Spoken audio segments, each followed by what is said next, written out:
ମୋ କବିତାର ଶୀର୍ଷକ ଗ୍ରୀଷ୍ମ ଛୁଟି ଓ ମାମୁଁ ଘର। ଚାତକ ପରି ଚାହିଁ ରହନ୍ତି ପିଲାଏ କେବେ ହେବ ଗ୍ରୀଷ୍ମ ଛୁଟି, ଆଉ ସମୟଟା ହସ ଖେଳ ମଜାମସ୍ତିରେ ଯିବ କଟି।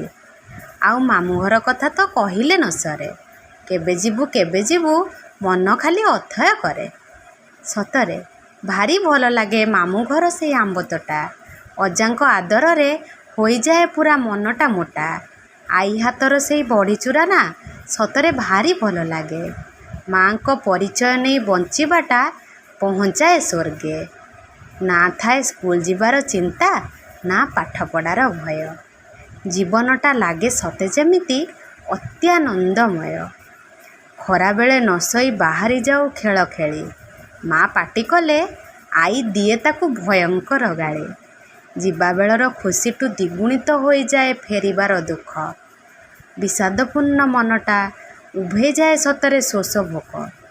ଏବେକାର ଗ୍ରୀଷ୍ମ ଛୁଟି ସତରେ ରହିଯାଏ ହୋଇ ଅଜ୍ଞାତ, ନା ଅଛି ସେ ସମୟ, ନା ଅଛି ଅଜା ଆଈଙ୍କ ଆଦରର ହାତ, ନା ମିଳେ ଆଈର ବଢ଼ିଚୁରା ଭଳି ସ୍ୱାଦ, ନା କୋଟିଏରେ ଗୋଟିଏ ଅଜାଙ୍କର ପ୍ରଭୁପାଦ।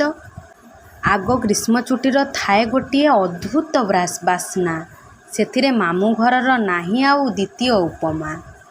ନାହିଁ ଆଜିକାଲି ପିଲାଙ୍କ ମନରେ ମାମୁଁ ଘରକୁ ଯିବାର ଆଗ୍ରହ, ମୋବାଇଲରେ କେମିତି ସମୟ କଟିବ ତାହା ହିଁ ଥୟ।